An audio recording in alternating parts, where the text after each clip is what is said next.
وہ ڈیمانڈ کرتے ہیں کہ یہ آپ کی ذمہ داری بنتی ہے کہ اس کے امپلیمنٹیشن کو یقینی بنائے، اس پر عمل درآمد کرانا آپ کی ذمہ داری بنتے ہے کہ اس انڈیا کو مجبور کرا دے۔ اور میں اس موقع پر یہ بات کرنا چاہتا ہوں کہ ہمارا تو اپنا کیس پاکستان کا، مگر میں ان ہیومن رائٹس کی بات کرنے والے، پوری دنیا میں بسنے والے، ان سے بھی ہماری اپیل ہے، وہی گزارش ہے، اگر آپ انسانی حقوق کی بات کرتے تو آپ کو سب سے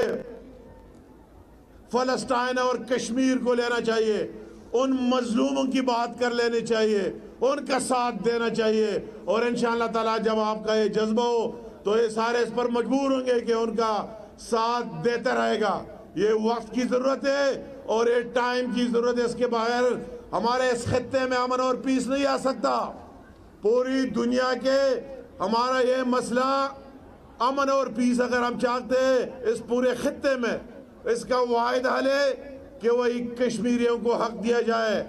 اس کشمیر ایشو کو ریزالو کر دیا جائے، وہ یونائٹڈ نیشن کے جو ریزولوشن ہے اس پر عمل درآمد کو یقینی بنایا جائے، تب اس خطے میں امن آ سکتا ہے اور پیس آ سکتا ہے۔ ہم پاکستان کی موقف ڈٹ کر یہ تا ہے اور انشاءاللہ تعالی آگے بھی رہے گا۔ ہم ہر صورت میں ان کی وہی باتیں دفن ہو گئے۔ ابھی پوری دنیا نے جب ان کے منسٹر کہا کرتے تھے کہ کشمیر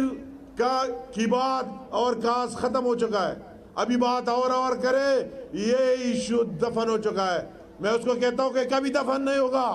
جب تک ایک کشمیری اور ایک پاکستانی زندہ ہے، یہ ایشو زندہ رہے گا، اور آپ کو دینا ہوگا وہی حق، ان لوگوں کو آپ کو دینا ہوگا، ان سے پوچھنا ہوگا۔ اگر آپ اپنے بچوں کے مستقبل چاہتے ہیں، انڈیا میں بھی امن چاہتے اور پیس چاہتے، تو یہ آپ کی ذمہ داری بنتی ہے کہ اس امن اور پیس کے لیے اور خوشحالی کے لیے آپ کو یہ ایشو ریزالو کرنا ہوگا۔ میں ان لوگوں کے لیے کیا الفاظ ادا کروں، کتنی ان کی محبت اور جدوجہد کو، وہی جو مقبوضہ جموں کشمیر میں، ان کو سلوٹ سلام پیش کرو، ان کے جذبے کو۔ اور میں یہاں اس پار رہنے والے ان کشمیریوں کو جذبے کو بھی میں نے دیکھا ہے،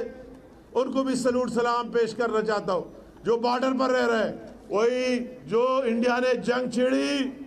میں خود وہی گیا بارڈر پر،